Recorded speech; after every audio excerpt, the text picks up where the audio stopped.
Hello world! It's me, Hudo! Yeah! So kids, have you missed me? Who wouldn't, eh? It's been a long time for all of us, hasn't it, eh?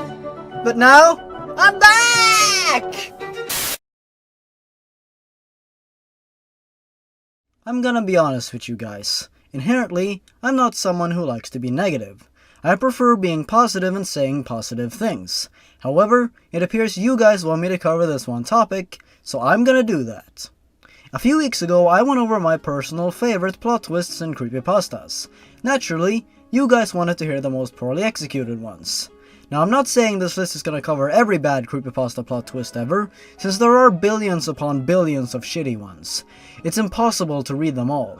These are just some of the ones that I've read, and they are just my opinions, but you should know that. You clicked on this video to hear my views. Let's go over 10 creepypasta plot twists that fall flat on their faces, and let's go over why they don't work. Now, I want to say this.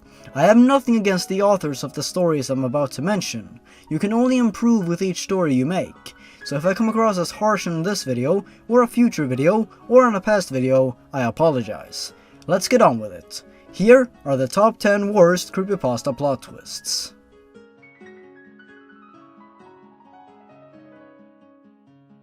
Number 10. Play With Me. Sally becoming a ghost. Play With Me is a story about a little girl called Sally being sexually assaulted by her uncle and then murdered. And I'm not really that big of a fan of this story, that should be obvious. Now let me explain myself. I have absolutely no problem with the use of rape or murder in a story if it's executed well and with maturity and respect.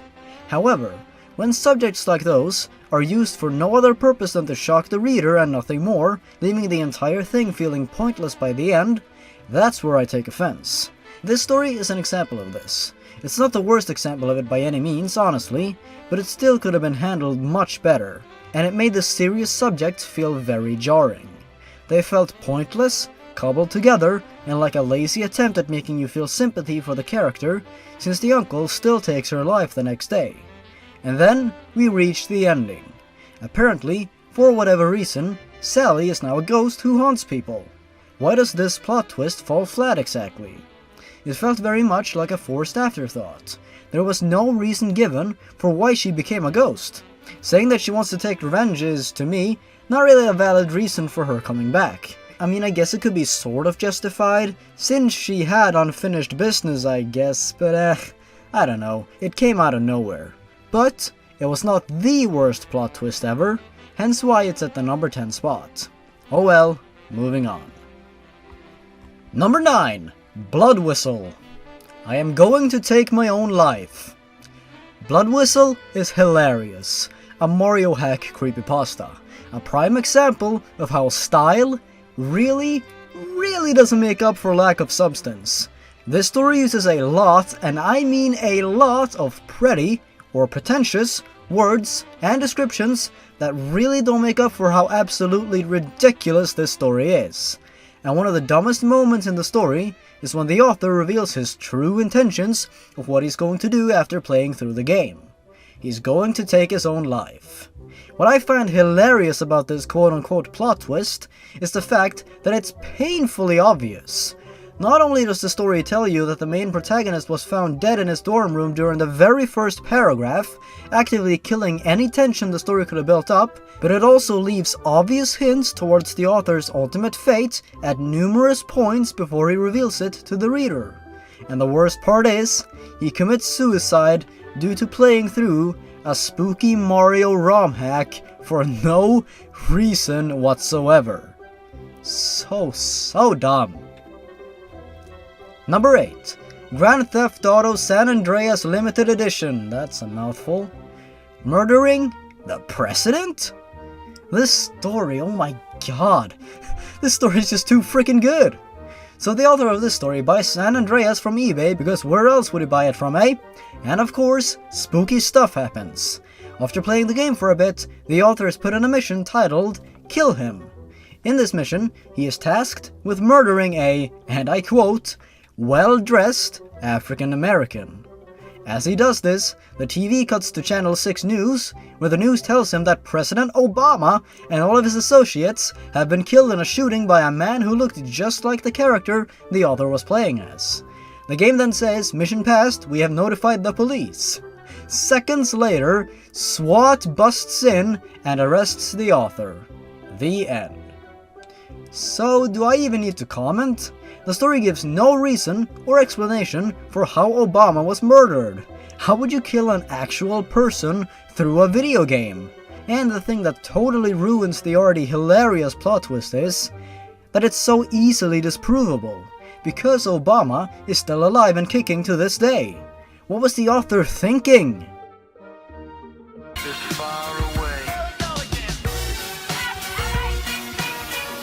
Number 7. Clockwork, your time is up. Clock Eye. Oh boy, this story. It's not a story, it's a shitty self-insert fanfiction. Natalie, the main character, is incredibly bland and incredibly innocent and perfect and shit until she snaps. She is also incredibly overpowered, and is able to murder anyone she hates with ease. Great. There are numerous dumb plot twists in this story, but the one I'm gonna go with is her replacing one of her eyes with a clock for no other reason than to give her some originality to stand out among all the shitty killer characters of the community. No other reason. At least no reason that I can think of.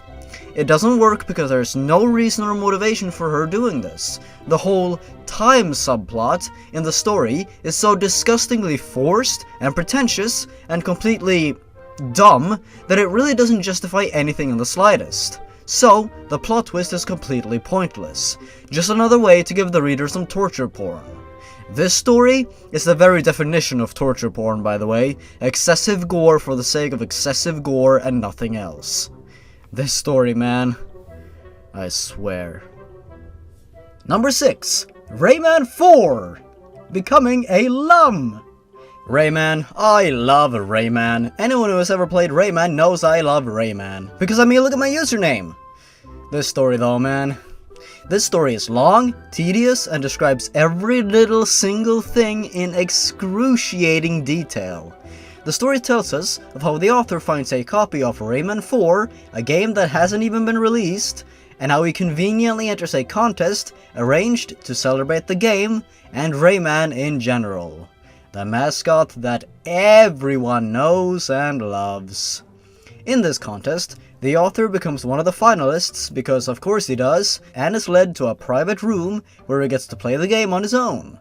And then the game turns to him, and breaks the fourth wall, and he's pulled into the game, and he's transformed into a Lum, one of the creatures from the Rayman universe, with the help of a golden liquid. A golden liquid. A golden liquid. And what does he do in this absolutely terrifying story? Is he sad? Depressed? Trapped? Alone? No! He's happy! He's ecstatic! He loves it! Tension? What's that? And then he gets out of the game, and he doesn't even explain how. But he's still a Lum, and then he dies for no reason. No comment, no comment. Check out this video. I read the story together with some cool British chaps. Go watch it now. Number 5. Sonic.exe / round 2. Cole is working with the cult. Oh my god, just no, stop, please stop. Everything in this story is wrong. Everything. It's hard to even put into words, but okay. There are numerous plot twists in this roller coaster of a story. X in Sonic.exe is the same guy. Who would have thought? The main character's sister dies after playing the game. I could not see that one coming. Sonic uses the game to torture people in his dimension. Through the game. Good god. But by far, the most IQ-liberated reveal of this story is this. So the main character, Derek Green, is at one point in the story contacted by someone on Skype known as Cole. This guy has extensive knowledge regarding the subject of X, the most terrifying monster known to man. That's right, Sonic with bloody eyes. So spooky. Hey, If this guy knows so much about X, perhaps he worked with him at some point, eh? But nah, that'd be dumb. Except it's actually true. Yep, Cole, at one point, was part of the cult of X, an honest-to-God cult that worshipped X. But apparently, Cole saw the error of their ways and decided to opt out. And then, it is revealed that Cole has been sent to X's Hell Dimension, and that he's been there the whole time. And then X finds him and kills him. Take a shot for every time I say X. That's right, he was Skyping the main character from a different Hell Dimension. Well then, that's just fabulous. Number 4. 666.exe. The author is now the devil's toy. With a title like 666.exe, you know it can be nothing else but a masterpiece. So this story picks up when the author comes in contact with a strange user called 666. Very clever. So first the story blatantly rips off Ben Drowned because Ben Drowned was awesome. And then the author is forced to play a game. The author hilariously opens up a recording software so he can record his experience with his YouTube audience, meaning that while playing the game, he'll give sarcastic quips and such, actively killing all tension. I'm a big fan of this line.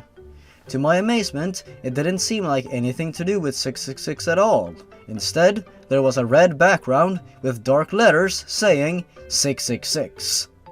So some scary stuff happens.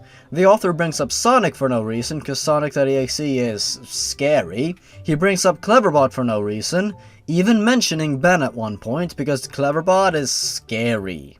In the end, he tells the reader that 666.exe and 666 has gotten to him. He is now their toy. That's the twist, guys. How was he even able to write the damn story? Oh, also, it seems like the devil has a hard time using proper grammar.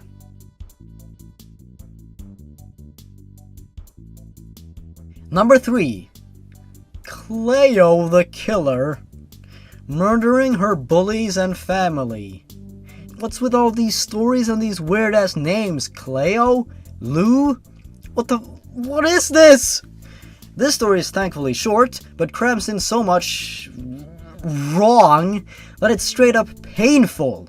An obvious self-insert killer who snaps and kills her bullies and parents for no reason. Seriously, no reason. She also goes to the same school as Jeff. And he's really nice to her, of course. When Jeff goes balls to the walls insane, Cleo decides to pick up the mantle and follow in his footsteps. She beats the crap out of her bullies, and then, listen to this, cuts out her eyes. No, really, she cuts out her eyes. Her mom comes in, and Cleo shouts at her to get her dad so they can settle this, even though her parents have done nothing. Of course, her mom goes to get her dad so they can get the gun and kill their own daughter, because in this universe, everyone is a terrible parent. Cleo notices this, even though her frickin' eyes are gone, and says this. You lied, just like Jeff's parents. First of all, love, how do you know that? You couldn't have known that. It was in their home, no one else was there, unless you were stalking him. Second of all, and so she kills her parents and escapes into the woods. The end! That's it! She kills her parents! The end! Overdone! God damn it! Number 2. Ben 2. Jeduceable died. The end. Another really short story, but just listen, I'm going insane while recording this.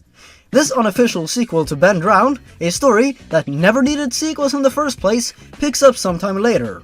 For whatever reason, Jeduceable decides to play the haunted game that ruined his life again.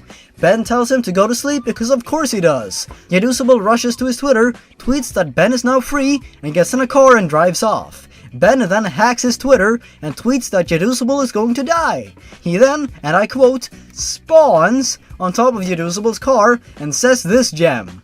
Hello, Alex, or should I say, goodbye, Alex. He then hacks into the car and drives Jeduceable into a swimming pool. Alex drowned, says Ben. Jeduceable died. The end. That's what it actually says. God knows why he didn't just get out of the car.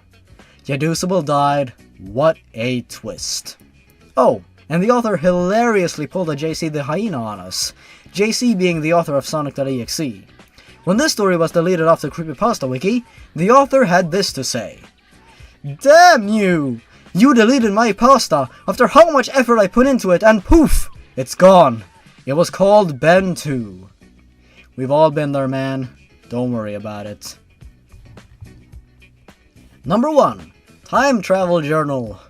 Also known as It Shall Kill Though. It's a monster! I didn't even think this classifies as a plot twist, but oh my god. Oh my god. I have to let you guys hear this thing. It's just too brilliant. I'm gonna read it all for you since you have to hear it to believe it. Someone actually wrote this. Someone actually thought this was good enough to publish on the internet. Just let that sink in as I read this story. January 9, 1987. What was it? Tomorrow I venture in the cave. I don't know what to expect, but if anyone finds this journal, I'm dead. John Terry, missing since 1987. Junel, entry 1, January 3, 1792. I'm finally in a new state. I just can't wait until I finish my log cabin. Journal entry 10. It was a monster that killed my mother. A monster, I tell you. It had giant eyes, long legs, and a heart on its head. But it has no head. It's just not there. Jackson McCarthy died due to severe mauling and blood loss. January 1st, 1733. I saw something in the woods. I went to investigate. I heard a scream, something I had never heard before. It set chills through my spine. It jumped at me. It ripped my arm clean off. The pain was horrible in ways I cannot describe. I ran to the nearest town in New York. I know I'm not gonna make it, but I will never forget what I saw. I call it the Shinger. Marcus Matang died by blood loss. January 5, 1700. Something terrible happened. The people on board the McCarthy were found dead. I saw something crawl out of the ship. Something I saw in England, but I must be just paranoid. I should get to sleep. John Doe, missing since he went on a hunting trip. January 1899. I'm going to die today. I'm going to shoot myself. Better to die than that beast. If you're reading this, tell Lisa I love her. Jack Adams died of suicide. All of the men who died were in their 40s to late 50s, so I know I'm gonna die because of though. Goodbye cruelly world. Bang bang. Oh no. Shing. Matthew Torren died by question mark. It was a monster all this time. Unbelievable. I have provided a link for every story in the description. You can read them all for yourself, so you can see that I'm not bullshitting you. These stories are actually real. Someone wrote them. So there you have it. The top 10 sort of whatever worst plot twists and creepypastas that I have read. There. That's enough of this crap for now. Hope you enjoyed the video, and thanks for 80,000 subscribers. We're so close to 100,000. I swear, when we reach that point, I will cry. I don't care. I will cry.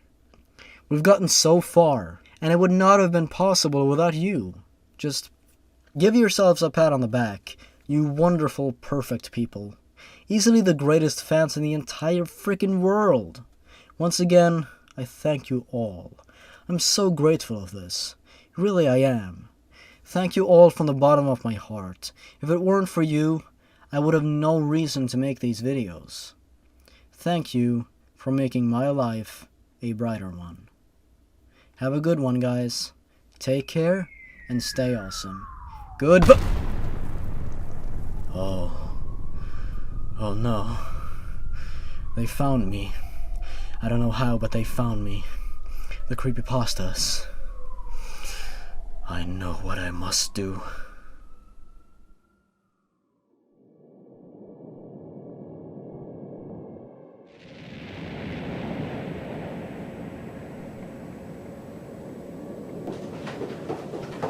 Sir, I have come to escort you to the lifeboats.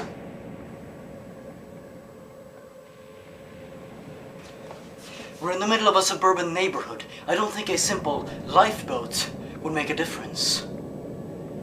But this will.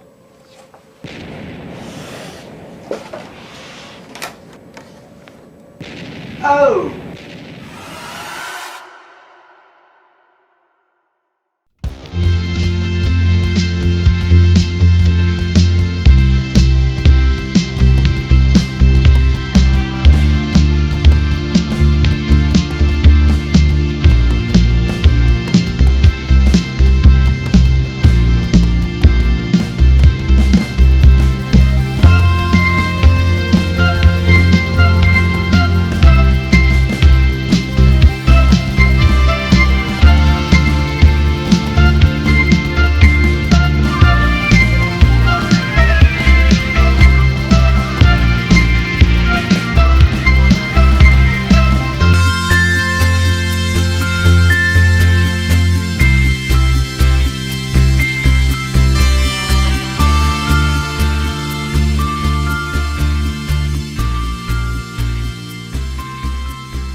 Oh, hi, Hannah.